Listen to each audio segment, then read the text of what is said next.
bakka haqti injire bakka dhugaan injire qaroomin injiru namni sammuun isaa gidiraan guutame qaroo ta'uu danda'u ofillee fayyadu biyyallee fayyadu ameet amanama wanni qaroomin kan argamu sammuu dhugaa sammuu qulqulluu keessaa qaroomin baa beekumsi mad bakka haqti injire bareedummaan injiru jaamna bakka haqti injiraan jagnummaan injiru jaan namni kan ofitti amantummaa qabaatu kan jagna ta'ee waan tokkotti xiyyeeffatee hojjetu kanii kaayoo dhaabbateefillee of kennuu danda'u sammuu qulqulluu fi bakka haqti jirtu ofitti amantummaan jirama eexamanama bakka haqti jirtu tokkummaan jira eexamanama kanaafuu tokkummaa kan arbisu maal wal amantii dhabuu wal sobuu wal shakkuu sammuun dharaan guutame dhugaa sin argu rakkina sin argu fala sin argu kanaaf bakka haqti injire bakka dhugaan injire qaroomin injiru namni sammuun isaa gidiraan guutame qaroo ta'uu danda'u.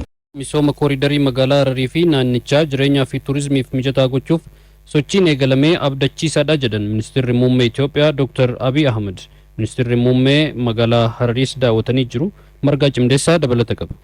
Hojii magaalaa Harar keessatti eegalamee humna hawaasaa qindeessuu fi kutannoon hooggansaa yoo walitti hidhaman jijjiiramni akkamitti akka dhufuu danda'u agarsiiftuudha jedhan Dr. Abiy. Harar akka fakkeenyaatti fudhachuun naannolee keenya jijjiiruuf haalota nu dandeessan torba adda baasuun danda'ameeraas jedhan. Inni dura kutannoo hooggansaatiin Harariin hangafummaan kan jijjiire kutannoo hooggansaatiin galiin isaanii waggaa kan warra kaanii gadidha. Hojichaaf baajannee qabames gadaanaa ture. Kutannoo hooggansii halkaniif guyyaa hojjete kan irratti itti guutame humna jiru duguugee fayyadamuun akka ta'e hubanneerra warreen kaan kanarraa barachuu qabus jedhan. Qabeenya seenaa beekanii misoomsuun murteessaa akka ta'es Dr. Abiy himan. Hararii fi naannoleen ishee seenaawwan waggaa kumaa caalan hedduu qabdi. Qabeenya kana beekanii adda baasuun daawwannaaf mijeessanii jiru. Daandiin hojjetameera, muuzeemiin ijaarameera. Qulqullina naannolee eeguu irratti hojjetamaas jira. Kun naannolee kaaniifis barnoota ta'as jedhan. Magaalota Itoophiyaa seenaa waggoota dhibbootaa fi kumaa akkamiin akka jijjiiruun danda'amu Harariin fakkeenya taatim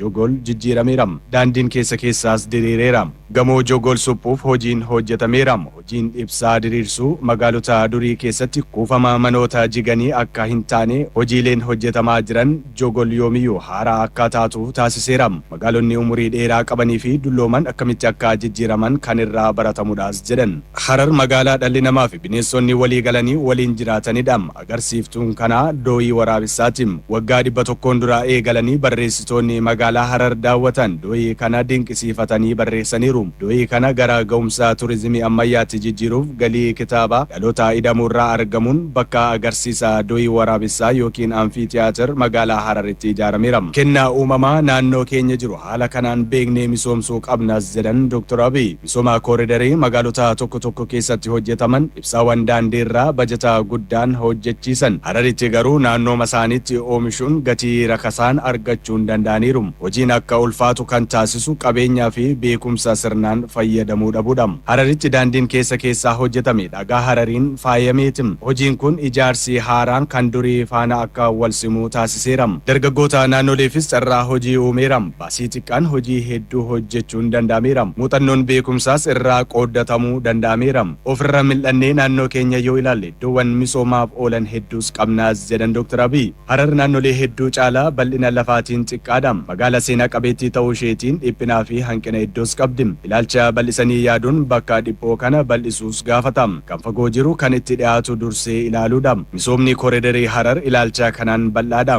Daandiiwwan miilaan deeman, paarkiiwwan, iddoo magariisaa fi kanneen kana fakkaatan mul'ata kana yaada keessa galchuun uumamaniiru. Kanaaf bal'isanii yaaduun kan xiqqoo baay'isuu fi kan fagoo jiru dhiyeessa. Hojiiwwan kunneen hundi qabeenya maddisiisuunii fi basaroota hawwachuun daldala turizimii jajjabeessuu gaafata. Hojiiwwan magaalota irratti hojjetaman itti fufiinsa akka qabaataniif baadiyyaatti sagantaan maaddii guutuu babal'achuu qaba. Uummanni Hararii jabaadha. Garuu waan baay'ee akka nu hafu hin dagatina. Uummata mariisisuu fi qindeessuun Hararii addunyaa waliin dorgomsiisaas jedhan Dr. Abiy fuula miidiyaa hawaasaa isaaniirraa odeeffanne. Yaa'insa turizimii biyya keessaa dabaluuf hojii beeksisaa fi kaka'umsaa irratti hojjetaa jiraachuu Ministeerri Turizimii beeksise. Qabeenya bineensotaa sababa haphachuu bosonaan gadi bu'aa jiru dandamachiisuun madda galii akka ta'uuf hojjetamaa jiraachuunis ibsameera. Addunyaatu ta'a.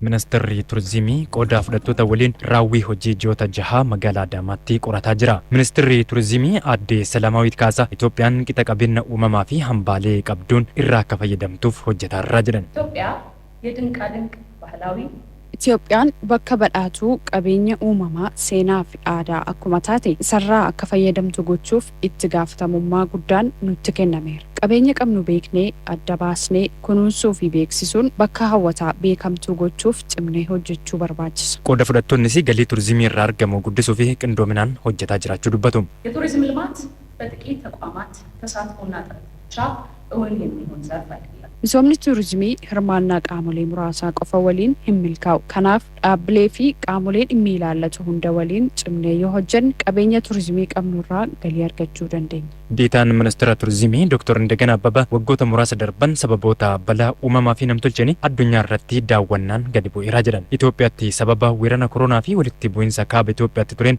yaa'insi turistii gadi bu'ee ture jedhan. Haa ta'uti yeroo ammaa iddoolee hawwata turizimii haaraa dabalaman duukaa baay'inni turistootaa fi galiin argamus dabalaa dhufeera jedhan. Amma garuu dammaqsa guddaa jira. Keessattuu naannoo magaalaa irratti magaalaa Finfinnee irratti kooriidariidhaan wal qabatee naannoo Wancii irratti baay'ee haa indoor ta'an wal qabatee akkasumas immoo iddoolee adda addaa warra amma qophaa'an keessatti turizimiin yaa'iin turistoota baay'ee dabalaa jira. Baalee fudhannee akkasumas immoo rilaatiivlii nagaa jiru wal qabatee gara Laallibalaa wanti dhaabbatee ture kakka'aa jira. Murtoowwan gurguddaan nageenyaa wal qabatee naannolee gurguddaa irratti hojjetamaa jiru kun isa kaasaa jira. Itoophiyaatti turizimiin biyya keessaa hagas maraa baratamaa miti kaa jedhan Dr. Indaganaan namoonni yeroo boqonnaa isaaniitti iddoolee hara galfachuuf isaan gargaaran beeksisuu fi kaka'umsa uumuuf hojjetaarras jedhu.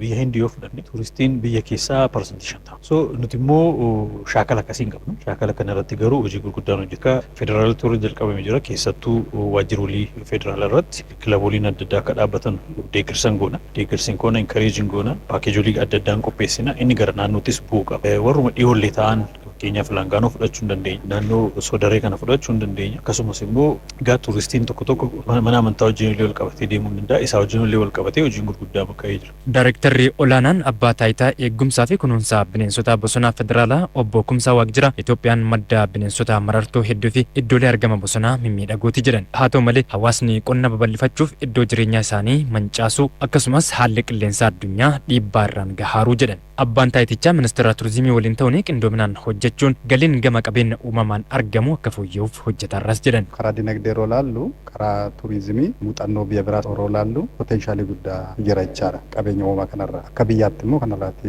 amma ammaatti hin fayyadamne kun quuquu qaba. Egaa amma immoo mootummaan kana hubateera. Kun qabeenya guddaadha. Madda dinagdee kan ta'udha. Biyyi baay'eenis immoo kana hubatee itti fayyadamaa jira. Nuyi immoo kana maal hojiin fayyadamuu qabna kan jedhamu quuqaman amma hojiin jalqabameeru baay'ee nama jajjabeessa.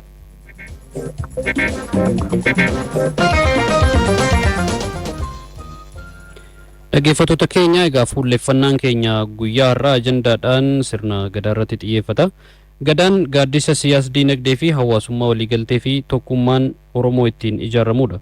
Abbootiin gadaa Booranaa fi Gujii baalli harkaa qaban duudhaa gadaa mirkaneessuuf waadaa galuun hojjechaa jiru. Dhimma kanarratti duula wayyeessaa waan qindeeffatee qaba.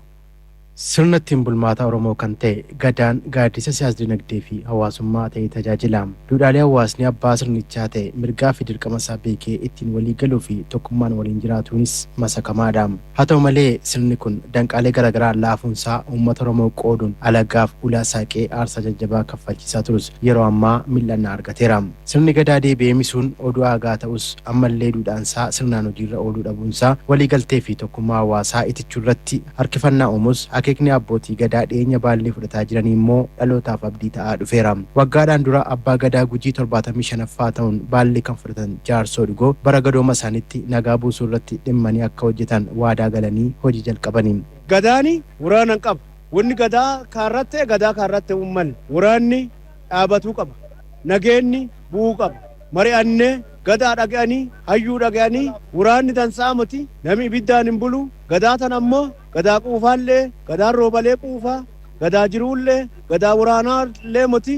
Miilanasi abbaa gadaa Booranaa 72ffaa ta'uun baallee kan fudhan guyyoo booruu guyyoos tokkummaa uummataa itichuun qe'een Oromoo nagaaf tasgabbii akka argatuu fi bara gadaa isaaniitti cichanii hojjechuuf imaanaa fudhataniiru. Tokkummaan jiraachuu qaba. Misoomni nageenyi keessumaa tokkummoomne nageenyaadhaan jiraan akka nageenyi kan cimee tokkummaan hojjanne akka barumsi fuulduraa akkuma aadaan jijjiiramte gara ammayyaa jijjiirama deemuu jirtan barumsi ilmaan teennaallee fuulduran deemee barumsallee cimennaan walumbaan akkanuma cimsine jabaan dhaamanitu barbaada. Mootummaan naannoo Oromiyaas aadaa fi duudhaa Oromoo ganamaa dagaagsuun sirneessuuf kaayeffatee dammaqiinsaan haaromsa aadaatti jira.